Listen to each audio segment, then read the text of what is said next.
Buen día, siendo la 1 de la tarde, empezamos la clase de hoy, que iniciaremos una unidad nueva, que es evaporación, cuyo archivo pueden encontrarlo en la ruta que les compartí acá en el chat, y es la ruta del curso simplemente, en la carpeta Drive, el archivo número 8 que dice evaporación.clase.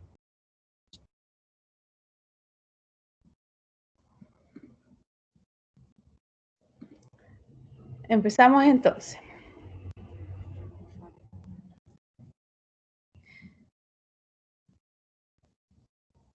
En una de las primeras clases de este ramo, conversábamos acerca del ciclo hidrológico, que como su nombre lo indica, es el ciclo que cumple el agua en nuestro planeta. Dependiendo de dónde se encuentra el agua, podíamos subdividir el ciclo en la parte que ocurre en la corteza o la litosfera, de manera subterránea y de manera atmosférica. Es decir, el agua como vapor de agua o el agua de manera líquida o sólida, pero que está en la atmósfera. Sin importar el estado del agua, entonces, el agua que está presente en la atmósfera o agua atmosférica. ¿Y qué es esa agua? En específico, es aquella que por evaporación llega a la atmósfera. Pero también podemos hablar de evapotranspiración, que es un caso especial de evaporación, y eventualmente, como agua atmosférica, nos puede interesar la precipitación, que bueno, ahí es debatible porque precipita sobre la litosfera, ya no está en la atmósfera, pero sí la precipitación tiene origen en la atmósfera. Es de alguna manera agua atmosférica. Pero en específico, la evaporación nos interesa por su influencia en el ciclo hidrológico. La evaporación evita recalentamiento excesivo de superficie, contribuye al balance radiativo, que también lo hemos comentado en otras clases, y en general, en definitiva, mantiene el ciclo hidrológico al ser la base del agua que va a precipitar. Aquí a la izquierda un pequeño esquema de una superficie de un cuerpo de agua, digamos, que como cualquier otra sustancia tiene una energía interna en forma de calor, y cuando aplicamos un calor latente, un calor externo, se produce aquí una reacción. En específico, para el caso de la evaporación, que es lo que nos convoca, la aplicación de calor extrae el calor, o no aplicación, el calor, la energía interna de esa masa de agua se transforma en calor latente, en este caso de evaporación, que es la cantidad de calor necesaria para cambiar de estado esta superficie. Esta superficie líquida pasa a ser gas. ¿Y a dónde se va esa energía? A energía cinética. Ustedes saben que el calor es una forma de energía, y entonces el calor latente, que era en el agua líquida, pasa a ser energía cinética del vapor de agua, o bien agitación de las moléculas de vapor de agua, que se mueven entonces más rápidamente al haber pasado de estado.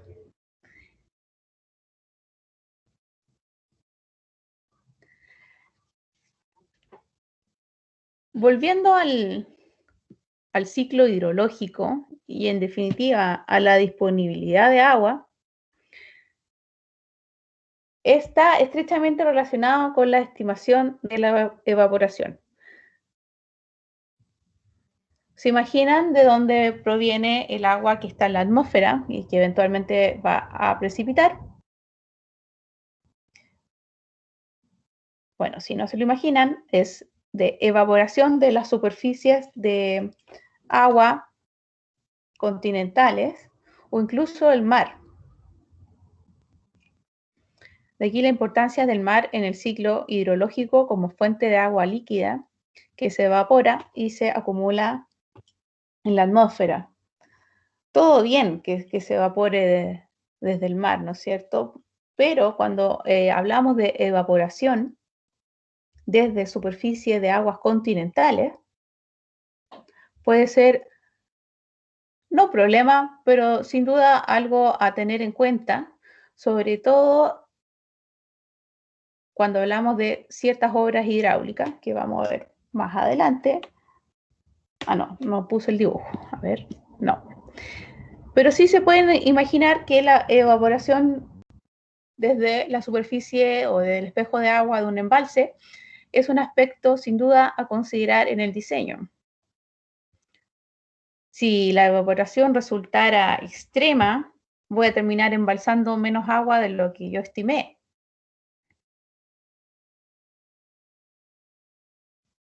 ¿Cómo estimo cuánta agua voy a embalsar en ese caso? Bueno, sabiendo cuánto va a llover o cuánta agua trae el río que estoy interviniendo con el embalse.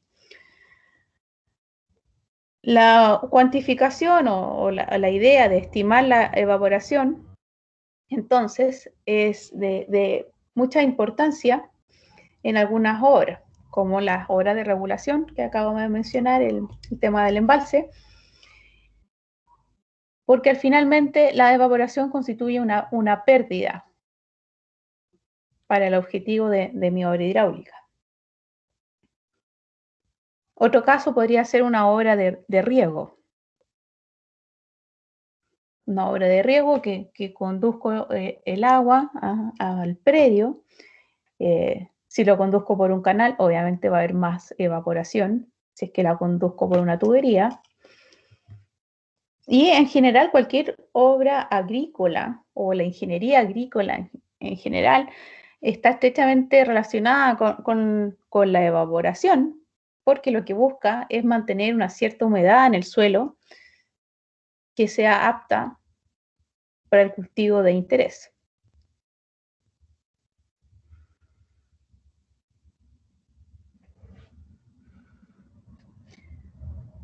En suma, la disponibilidad de agua se puede resumir en base a esta expresión de acá, que es un balance.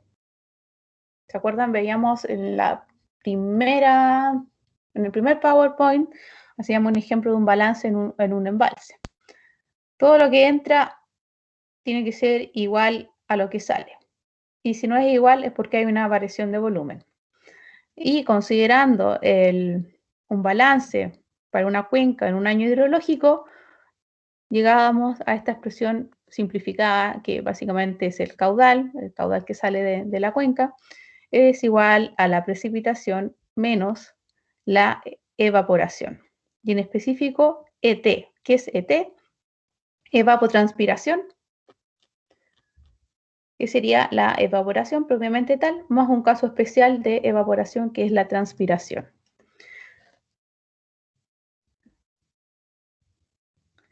A continuación, acá en el apunte, un pequeño esquema de quinto básico, más o menos, de cómo es los tres estados principales de la materia y, bueno, en específico del agua. Para pasar de líquido a gas, eso es una evaporación y requiere un calor latente de vaporización, de gas a sólido o de sólido a gas, el calor de sublimación, y el calor de sublimación es el calor de fusión más el calor latente de evaporación. Esto también lo vimos en una diapositiva. Así que esto está aquí solo como para recordar no solo los estados de la materia y en específico del agua, un poco también esto de estos calores específicos y también para que recuerden el esquema del ciclo hidrológico que está tal cual representado aquí. se evapora sobre el agua líquida, que pasa a ser gas o que pasa a la atmósfera y de la atmósfera vuelve a la litosfera, ya sea como nieve, sería en este caso, o granizo, o como precipitación.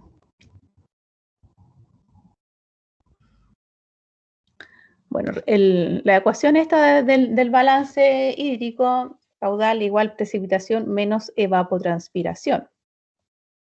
¿Qué es evapotranspiración? Es evaporación y transpiración, siendo la transpiración la evaporación desde una superficie distinta al agua. En específico, del tejido de las plantas. En realidad, es transpiración, nosotros también transpiramos, pero para el caso de un balance hidrológico es la evaporación de las plantas y la evapotranspiración entonces constituye la evaporación de las plantas, o sea, desde el tejido de las plantas, más la evaporación que ocurre del agua que está en el suelo adyacente.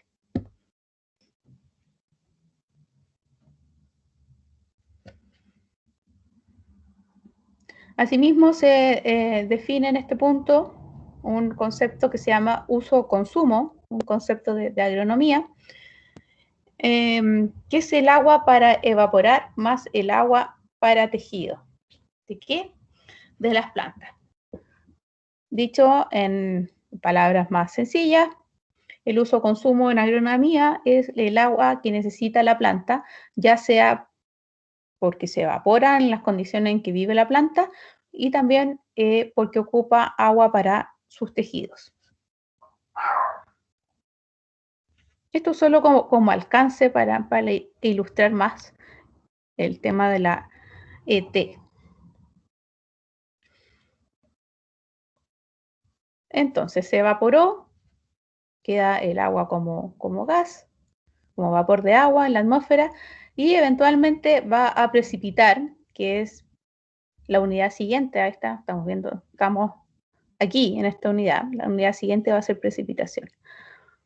Pero sí tenemos en cuenta que la precipitación puede ocurrir como, bueno, algo ya les había dicho ya, como líquido o como sólido, lluvia, nieve, granizo, rocío, escarcha. El caso específico del rocío es que la condensación ocurre de manera directa en la superficie del suelo.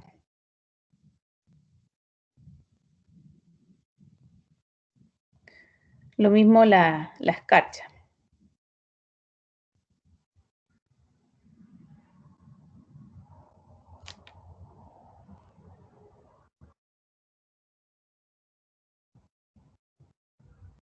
Profe, Otro ¿qué concepto, diferencia el rocío con la escarcha?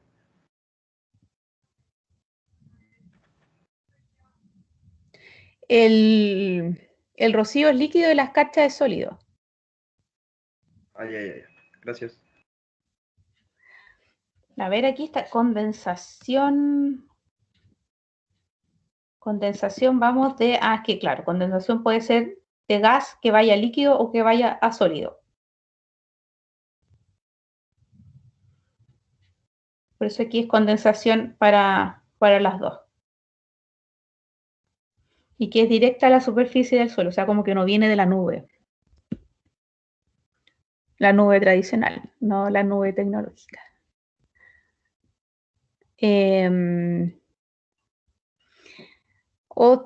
Otro concepto relacionado aquí a la evaporación o evapotranspiración, que después lo vamos a ver en un ejercicio, y también lo vemos más adelante acá, pero es el potencial, evaporación potencial o evapotranspiración potencial. Potencial, lo tengo aquí anotado como máximo, es como un máximo teórico. ¿Sí? Eso lo dejo planteado nomás, después lo vamos a revisar más en detalle. Entonces, evapotranspiración potencial, pensemos como un máximo teórico. Ya, y ahora sí, ¿de qué depende la evaporación?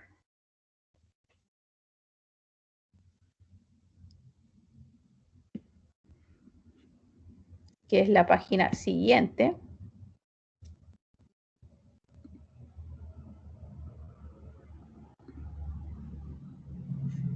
Ahí sí.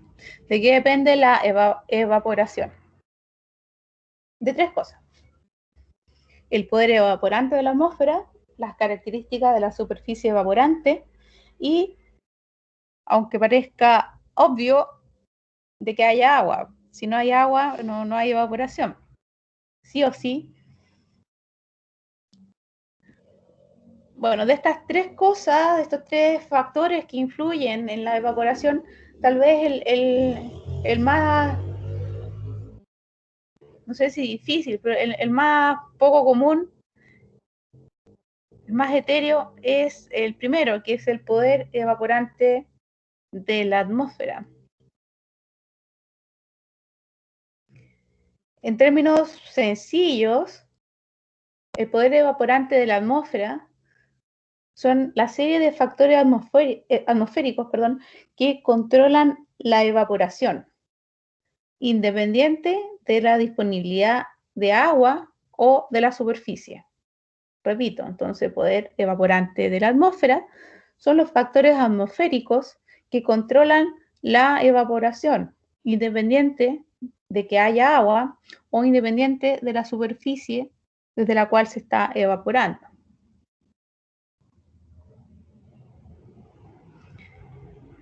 Ahora, ¿qué factores atmosféricos? Una pista, un adelanto, un spoiler, tiene que ver con la presión de vapor, en general con la presión. Bueno, para tratar de explicar el poder evaporante de la atmósfera, lo primero es pensar que la evaporación es un flujo, un movimiento de vapor de agua. Creo que se lo he dicho antes, pero cada vez que hay un movimiento o un flujo, es porque hay un gradiente.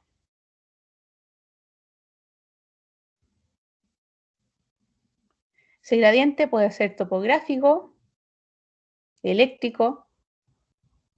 Eléctrico no se llama gradiente, se llama potencial, diferencia potencial. Y también puede ser, y lo que nos convoca en este punto, un gradiente de humedad. Hay una diferencia de humedad, entonces hay un flujo de vapor de agua. Ese gradiente de humedad lo podemos expresar como un gradiente de presiones de vapor.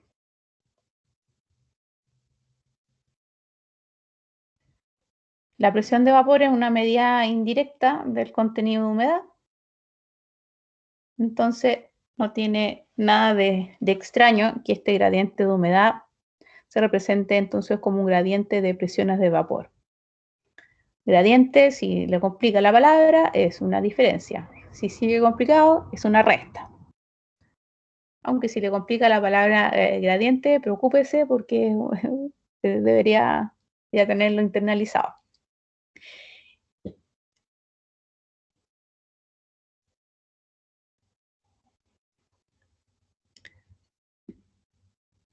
Ya, gradiente o diferencia o resta o déficit.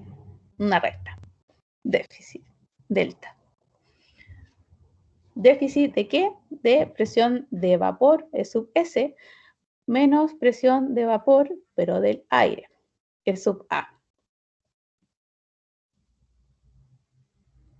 Entonces estamos diciendo, aquí me voy a saltar un poquito solo para ilustrar que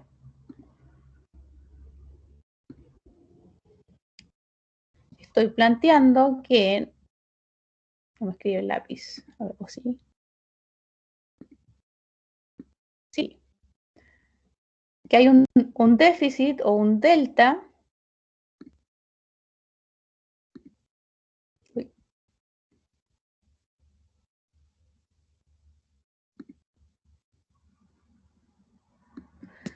A ver que me quedó relleno esto. ¿Dónde borro relleno? Aquí debería ser. Ahora sí. No.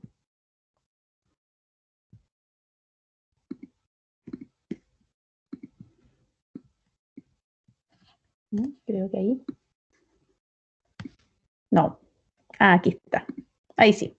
Ya, entonces este déficit, este gradiente, esta resta, esta diferencia de presiones de vapor, que al final es un déficit, un gradiente, una resta, una diferencia de humedad, se relaciona con la evaporación, que es esta expresión que está acá abajo.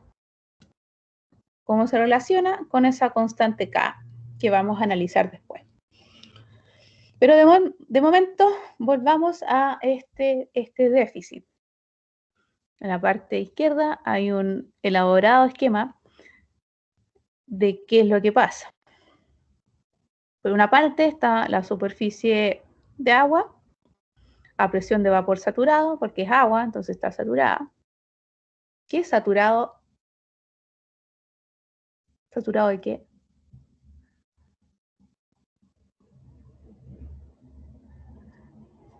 ¿Por qué está saturada el agua? Porque saturado es el máximo contenido de agua que puede haber. Entonces, el agua, que es 100% agua, ¿está saturada? Sí, está saturada. Ya, entonces está aquí presión de vapor saturado y una presión de vapor no saturada, que es una presión de vapor del aire. Recordando que presión de vapor es la presión que ejerce cualquier gas.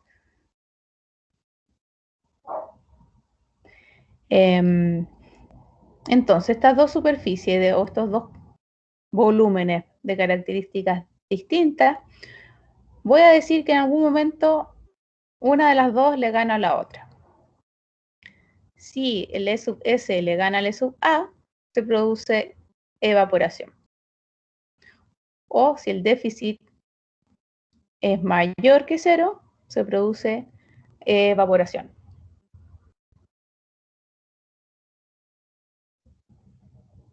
Profe, ¿cuál es el símbolo del déficit? Esto es un delta. Ahí.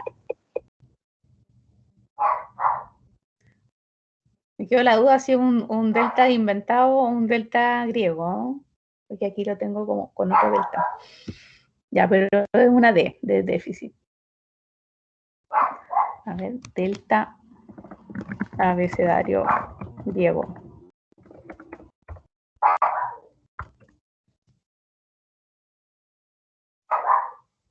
Sí, es una D en realidad, no es un delta. Una D inventada por mí. Una D manuscrita de déficit.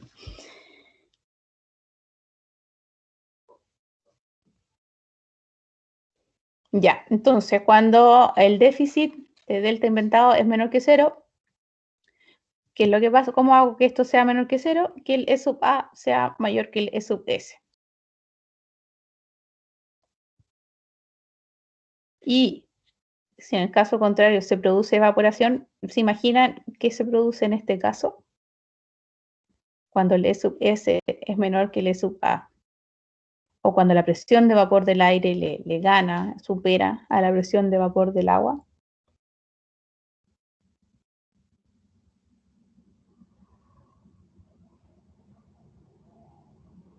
Sublimación. Casi. Condensación. A ver, pensemos. ¿Se condensa? Sí. A ver, aquí tal vez no lo pensemos como una superficie de agua, sino como una masa de vapor saturado. Y esto, una masa de aire. Una masa de aire saturado y una masa de aire normal. Entonces, como yo me lo imagino, aquí en el caso segundo, condensación. En el caso segundo, como que el aire le gana a esta otra masa saturada. Entonces, como que yo me imagino, lo aprieta, entonces como es gas y al apretarlo lo condensa.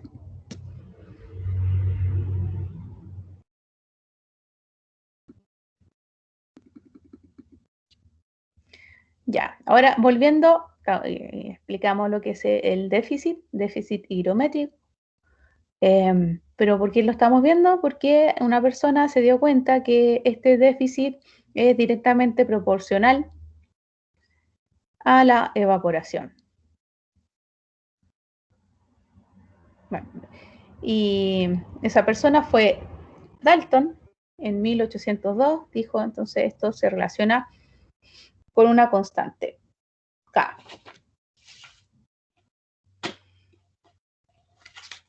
Ahora, ¿de qué depende K? ¿De qué depende esta proporcionalidad de diferencias de presiones de vapor? Son 1, 2, 3, 4. Cuatro factores. El primero, suministro de calor.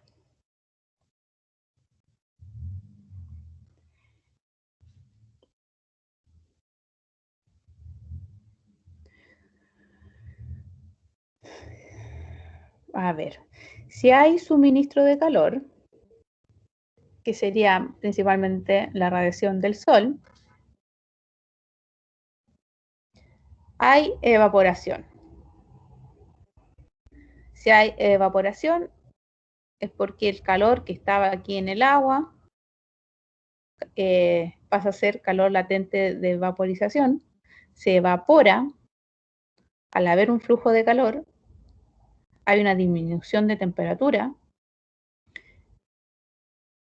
Y si hay una disminución de temperatura, hay una disminución de E sub S por la ley de Clapeyron. Entonces, evaporación, flujo de calor, disminuye la temperatura, disminuye el E sub S. Y si disminuye el E sub S, se achica esta diferencia y por ende se achica la evaporación o disminuye la evaporación.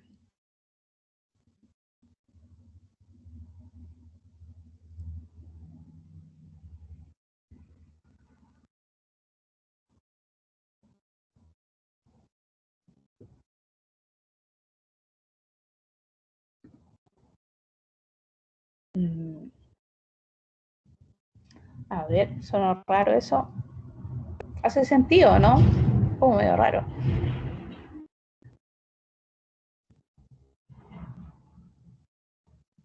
A ver, la evaporación consume calor latente de vaporización, que es el L sub P.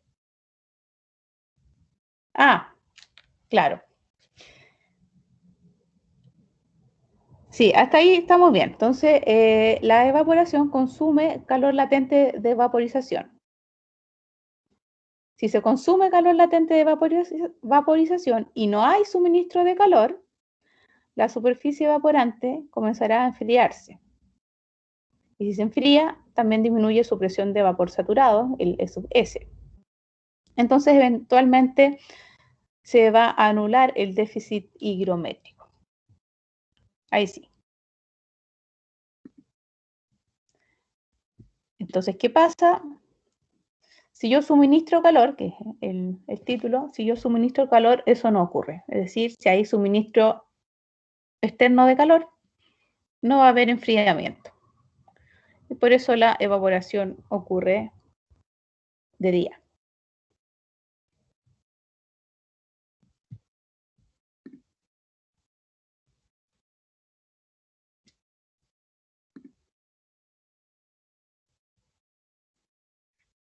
Ahí sí, eso es.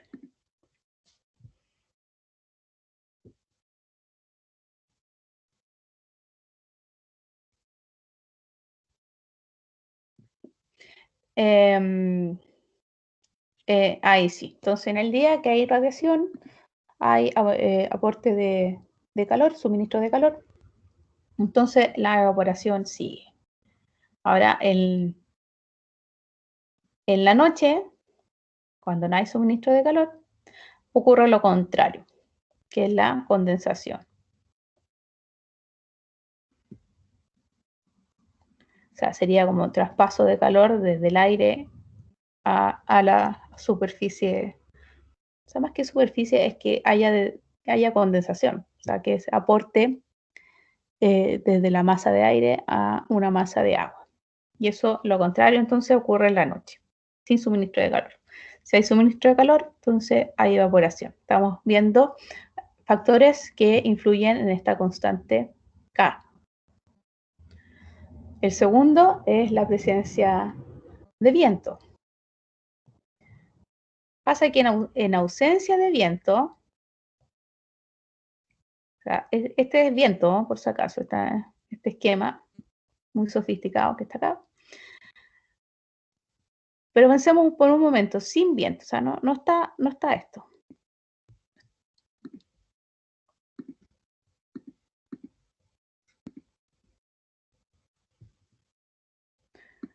No están estas ráfagas. En ausencia de viento, el aire húmedo, o sea, estas nubes que están aquí, en este esquema son unas nubes, el aire húmedo se estanca aquí en la superficie y se incrementa la presión de aire, el E sub A. Y si aumento E sub A, nuevamente se tiende a anular el déficit. ¿Sí? Aumento E sub A, esto tiende a cancelarse cuando se alcanza el E sub S.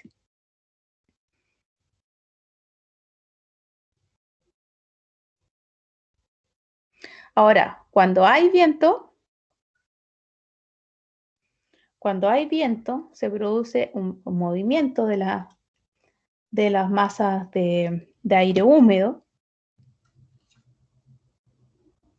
Y ese movimiento de aire húmedo sí permite la evaporación. Todo lo contrario, cuando no hay viento es más fácil verlo. Cuando no hay viento, como que el aire está ahí estanco, como que empujando la superficie líquida, entonces como que impide la evaporación. En cambio, cuando hay viento, el movimiento permite que haya evaporación. O sea, no está esta presión extra que puede estar haciendo el sub A sobre la superficie evaporante.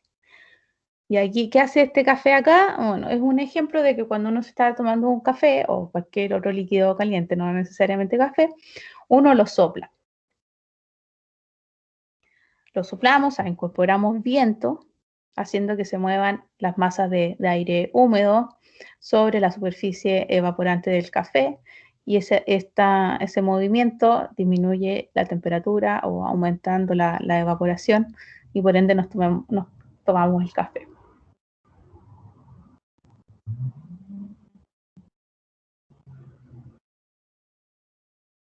Menos café de lo que nos preparamos, porque si se va a evaporar.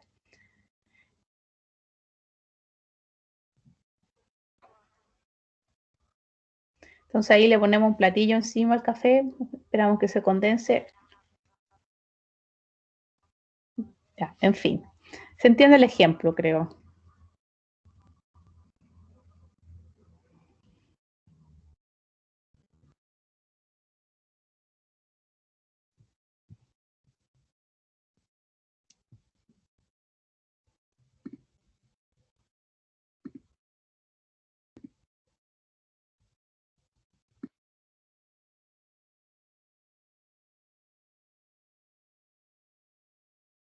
Profe, dice elevar o anular en la parte de abajo, lo que tiende a elevar o anular.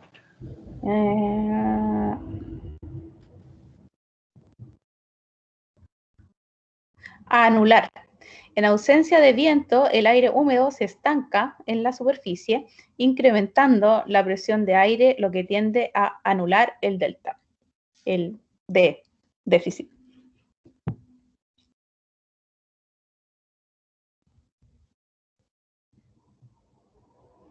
Ya, entonces, tercer aspecto que influencia la constante de Dalton Estabilidad atmosférica. Más que yo les estoy hablando de estos aspectos que influencian la constante K de Dalton, no pensando en que tenemos que calcular K, si eso ya está tabulado, pero sí pensando en los aspectos que, habiendo un déficit de humedad o de presión, habiendo un déficit, ¿qué es lo que al final me lleva a que haya o no evaporación? Les dije que para que haya un flujo, tiene que haber un gradiente. Flujo de potencial para que haya corriente, flujo topográfico para que haya movimiento, gradiente topográfico para que haya movimiento y gradiente de humedad para que haya evaporación. Sin embargo, el gradiente no es lo único y es lo que está tratando de explicar esta expresión y es lo que vio Dalton en 1802. Además del gradiente de humedad o gradiente de presión de vapor, tiene que haber o se ve influenciado por 4 aspectos. Y esos 4 aspectos los engloba esta constante K. O sea, no voy a llegar a darle un valor de K, sino que estoy tratando de ilustrar los 4 aspectos que influencian la evaporación, además de la existencia de este gradiente de humedad. Entonces ya vimos que es el suministro de calor, la presencia de viento, suministro de calor, o sea, pensemos que si hay calor hay evaporación, si hay viento hay evaporación, y los otros dos son la estabilidad atmosférica y la presión atmosférica. La estabilidad atmosférica, muy similar al punto anterior, dice frena o aumenta la difusión vertical turbulenta de las masas de aire, muy parecido al efecto del viento. ¿Sí? Si pensamos que la atmósfera es una masa de gases que ejercen presión, en este caso sobre la superficie evaporante. Y mientras más inestable, más evaporación. O sea, mientras más soplamos sobre el café, más se va a evaporar. Y parecido también a la anterior es la presión atmosférica. Pero aquí incorpora la densidad del aire. La estabilidad y el viento estamos pensando como solamente en el movimiento de la masa de aire, pero la presión incorpora la densidad, o sea, qué es lo que hay en esas masas de aire. Y si hay mayor presión, hay mayor densidad del aire. Si hay mayor densidad del aire es porque hay más moléculas en el aire. Y esas moléculas dificultan el flujo de moléculas de vapor. Y por ende, si hay una dificultad, la evaporación va a ser menor. Entonces, mayor presión, menor evaporación.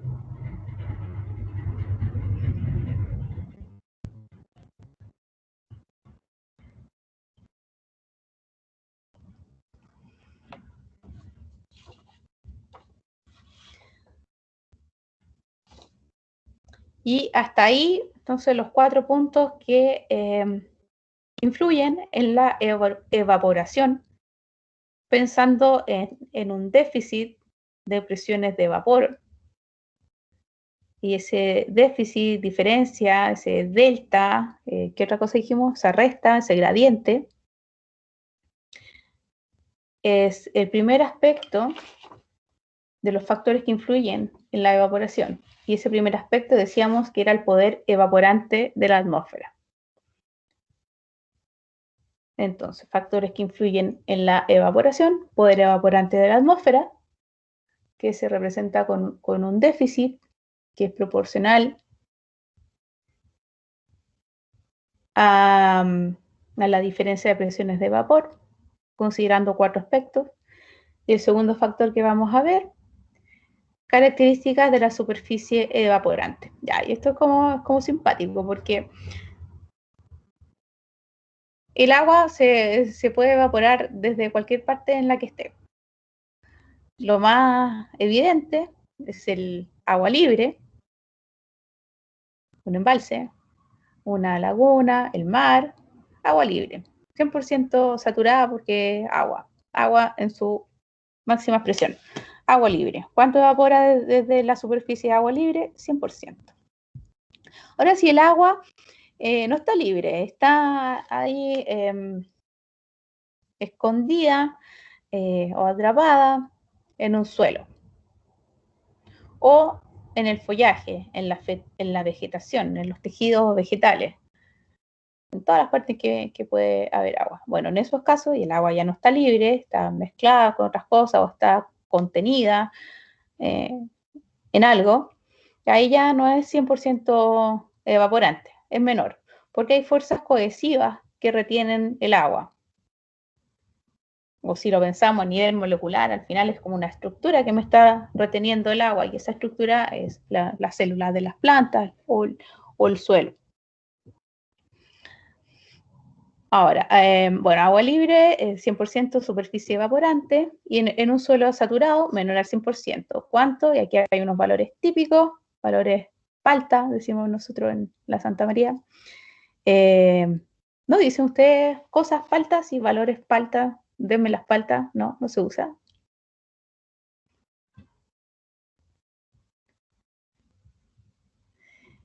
No, profe. Ya, bueno, ahora lo vamos a empezar a usar. No, mentira.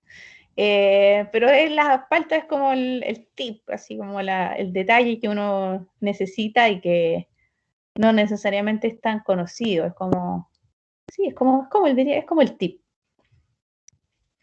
Bueno, entonces para suelo saturado, ¿cuánto es el porcentaje de la superficie evaporante? O sea, ¿cuánto puede evaporar? Estos valores que están acá para arenas, limos y arcillas. Estos son valores típicos tomados del libro de Stowaz. Por lo general, cuando doy valores típicos de Stowaz, son valores que él ha utilizado en el ejercicio profesional en Chile. Y es bastante valioso, a veces uno necesita darse un valor de un coeficiente, entonces busca la literatura y por supuesto encuentra mucho de Estados Unidos o mucho de otros países más grandes, donde hay más gente, donde hay más historia, donde hay más desarrollo. Entonces, encontrarse valores que son típicos en Chile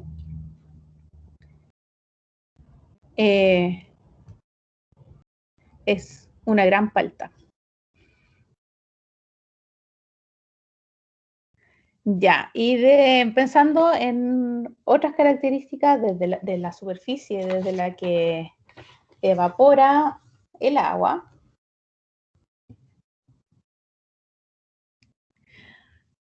tres aspectos. Entonces, esto es E sub K, mayor energía cinética, mayor evaporación. ¿Dónde hay energía cinética? En el movimiento. Entonces, agua en movimiento evapora más. Volvemos al ejemplo del café, o pensemos la superficie del mar, un mar con oleaje, desde ahí va a evaporar más que si el mar estuviera quieto. Siguiendo con el mar, o cualquier agua salada, a mayor salinidad, pensémoslo que como que hay más sal que agua, o sea, hay más sal, o sea, hay menos agua respecto que de un agua que no salada. Entonces, mayor salinidad, podríamos pensarlo como hay menos moléculas de agua y por ende menos presión de vapor saturado y eventualmente menos déficit. Y más o menos evaporación, menos. Y un tercer aspecto que de la superficie evaporante que influye en la evaporación, que es efecto oasis, es el tamaño de la superficie. Y bueno, esto no es tan importante, creo, pero lo menciono, que desde las superficies pequeñas, como que se evapora más por este efecto oasis que tiene que ver con los bordes de la superficie, como que una especie de efecto de punta en electricidad, Se concentra el calor en los bordes, calor de advección, pensémoslo, que es el calor horizontal, como movimiento horizontal de calor. Entonces, ahí se produce una, llamémosle, vórtice en los bordes y por ende hay más evaporación. Y si la superficie es más chica, como que es más borde que superficie que una más grande, entonces desde una superficie chica se evapora más.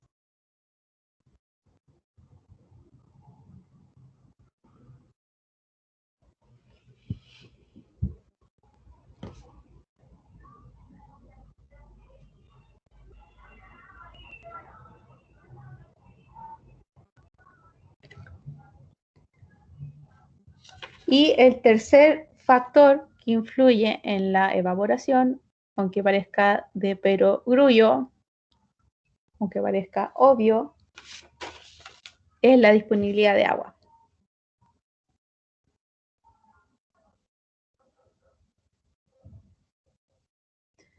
Tiene que haber agua para que haya evaporación, sino ¿qué es lo que se va a evaporar?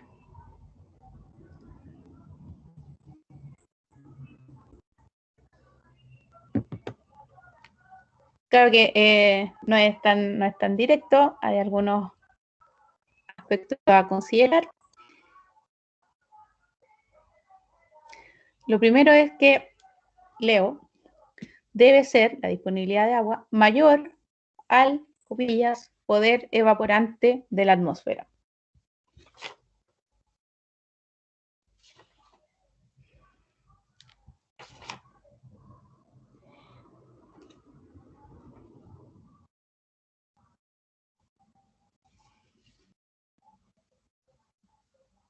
Debe ser mayor al poder evaporante de la atmósfera. Debe ser mayor a los factores atmosféricos que influyen en la evaporación. Como que si la atmósfera tiene más poder de evaporar lo que hay, no puede evaporar más, solo puede evaporar lo que hay. Algo así, en términos coloquiales. Y tiene que ver también con lo que está escrito acá como ecuación. Eso es una E mayúscula, dice la E real, o sea, la evaporación real, tiene que ser menor o igual que la evaporación potencial. Lo mismo para la evapotranspiración. ET real menor o igual que la ET potencial. Y aquí en este punto les pido que se recuerden de lo que les planteé en la primera hoja. Les dije potencial, que era potencial. Les dije lo máximo como el máximo teórico. ¿Ya? Entonces, si lo potencial es lo máximo teórico, lo real va a ser a lo sumo lo potencial. Por eso el menor o igual. Condiciones ideales es real, es potencial.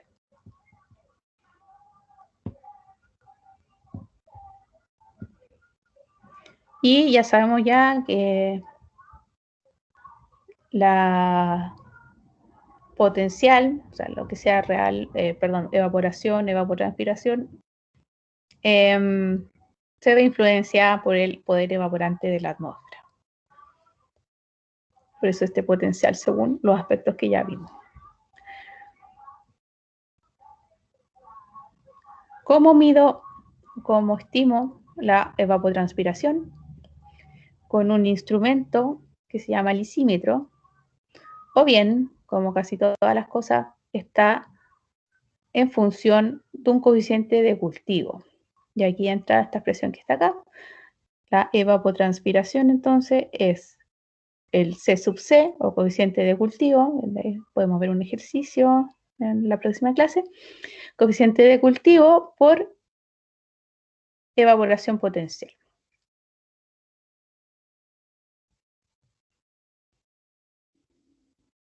¿Qué hay detrás de esta fórmula? Pensemos unos segundos.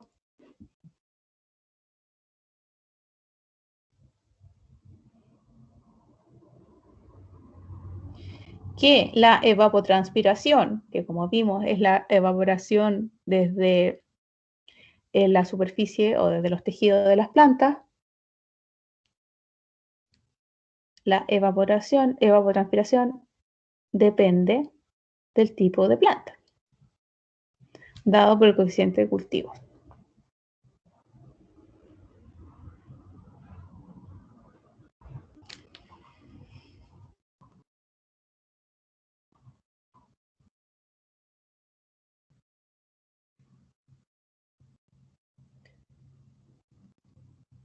Siguiendo la estructura que hemos visto en las clases anteriores, cada vez que hablamos de un parámetro, de una variable hidrológica, también mencionamos, aunque sea brevemente, cómo se mide. Entonces, les voy a dar una pista, un ejemplo. ¿Cómo se mide la temperatura? Con un termómetro. Y si yo les pregunto cómo se mide la humedad, me responderían ¿con qué instrumento?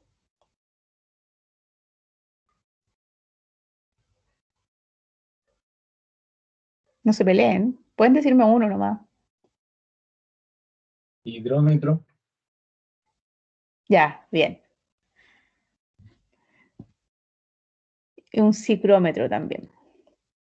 Ya, bueno, y la evapotranspiración, ahí les debo la foto, con un lisímetro. O bien con la expresión que les presenté al final de la hoja anterior. Y la evaporación con un evaporímetro. Miren qué fácil.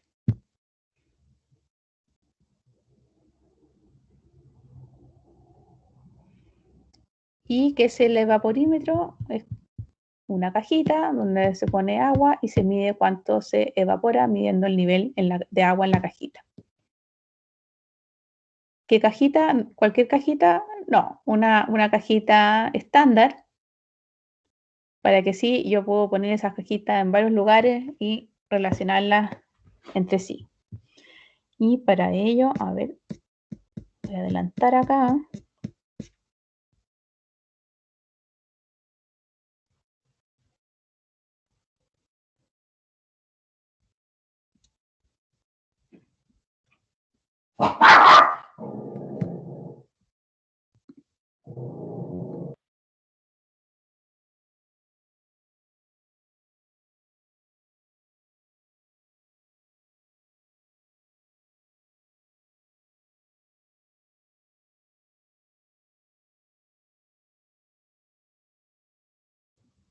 Tenía unos videos de un evaporímetro, pero no lo encuentro.